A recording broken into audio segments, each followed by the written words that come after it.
Ernest Cormier était un visionnaire, un avant-gardiste, un artiste. Architecte emblématique de la modernité québécoise, nous lui devons entre autres l'annexe du Palais de justice, l'Université de Montréal et l'édifice de la Cour suprême à Ottawa. En 1921, après ses études à Paris, il achète un terrain sur la rue Saint-Urbain pour se bâtir un atelier.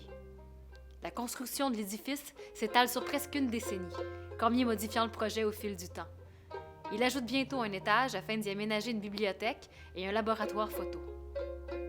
Il fait de son studio et de son jardin un lieu de rencontre pour les artistes et intellectuels de l'époque. En octobre dernier, le gouvernement du Québec a décidé de mettre en vente cet édifice. Aujourd'hui, il risque de perdre non seulement sa vocation d'atelier, mais pire encore, de tout simplement disparaître. On voit souvent dans des développements, dans toutes sortes de villes, il reste des petits îlots comme ça qui deviennent comme qui sont essentiels à l'évolution. Les voir disparaître, c'est voir disparaître carrément la mémoire d'une ville et comment une ville évolue. Et en plus, c'est un lieu historique, c'est un lieu qui a une importance capitale dans la ville, mais comme point d'attache culturel, c'est absolument essentiel.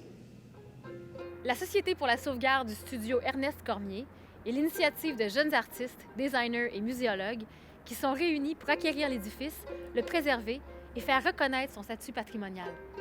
Nous voulons que ce lieu demeure un bien commun, ouvert aux artistes, photographes, designers et architectes à des fins de recherche et de création. Cet espace est vital pour le quartier Milton Park, pour ses habitants et pour Montréal. Notre intention est de rendre le studio visible, accessible et accueillant, notamment par la restauration et la revitalisation de son jardin. Pour moi, ce lieu, c'est vraiment, un document de la vie culturelle à Montréal dans les années 20. Et c'est aussi un témoignage d'un des grands architectes du Québec et du Canada, et un témoignage qui montre combien il n'était pas uniquement un professionnel étroit, mais qu'il était en fait intéressé par l'ensemble des arts. Ça fait un endroit de plus pour les artistes pour discuter, pour créer, pour échanger, pour aller vers vernissage, pour se sentir justement en communauté, pour se sentir ensemble plutôt qu'un contre l'autre. Notre projet est né d'une volonté de rendre le patrimoine actif, de le réintégrer dans la vie. Il se veut une continuation de l'activité de son bâtisseur, Ernest Cormier, et de tous les artistes qui lui ont succédé. Le studio Ernest Cormier n'est plus le projet d'un seul homme.